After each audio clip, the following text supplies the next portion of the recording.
Ұл болсын. Қалайсың, інім амансың ба? Сабақ қалай, бәрі жақсы ма? Общага қалай? Мен қарындасыма ешкім тесіп жоқ қой. Айтып қой, білесің ғой мен мінезімді. Ана, қарның аш емес па? 2000 теңгеме аударып жіберем. Барда тамақ қомаңды ал, түсін ба? Ту, аға, інім демеш, ақша керек емес, стипендиям түседі ертең. Құлағыңызда темекі ма? Сіз темекі шегіп жүрсіз ба не?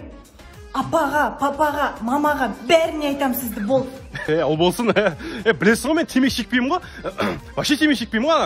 Кашон ағаңды ғой, мен құлағыма жаңа бұрысы. Өйтіп айтпа, үйдегілерге, үлкендерге айтуға болмайды, ол темекі шегейді айтпа. Мен саған айтпақшы, 3000 теңге жіберткенмін ғой, 3000 теңге. Мәке, бүкіл темекіні тасып тастапсың ғой. Әкеш қолыңдағы темекіні бізде шегейік. Маған да қалдыр. Ойбай, қалдыр деппін ғой. Бол, бәріне жаям. Ой, бля. Ағатайым, ағатайым.